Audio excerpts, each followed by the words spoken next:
Who could be the target here? And is it one of the usual suspects, do you think, most likely? Or are there odds it could be someone we've not heard of?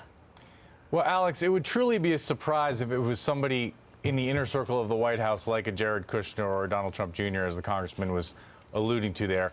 The speculation right now is surrounding the two people who have been front and center of this investigation from the beginning, and that's Paul Manafort, Donald Trump's former campaign chairman, and Michael Flynn, the former national security advisor. They both have clear legal jeopardy. I mean, after all, Paul Manafort's house was searched under a warrant by the Mueller team.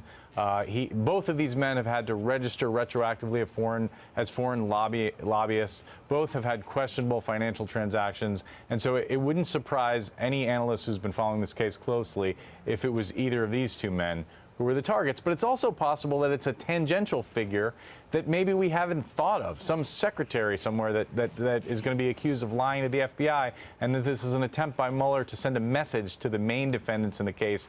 You know, this is what happens when this process unfolds. It's going to be a very disquieting day for whoever is the target of this on Monday.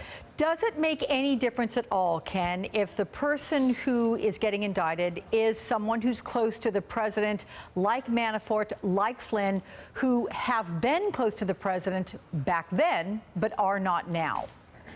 Well, politically, I think it would make a huge difference. If this is a name we've barely heard, or only those of us who've been following this closely have heard, it'll still be a major story, but nothing like the kind of story it will be if it is a Manafort or a Flynn. These are people who earned the trust of Donald Trump, were in very important meetings at the highest level of the Trump campaign, and in the case of Flynn, the highest level of the White House. He was the national security advisor. So if criminal charges are brought against either of those men, that is a political earthquake, Alex. What about the likely range of charges that could be filed? Based on your reporting around the grand jury hearings, what do you think it's going to be? And again, I know this is just speculation.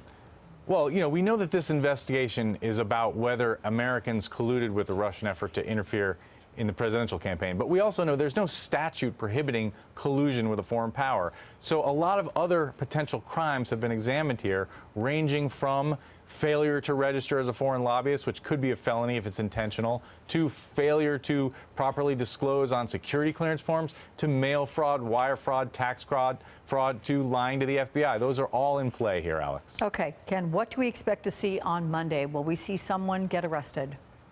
That is the normal procedure.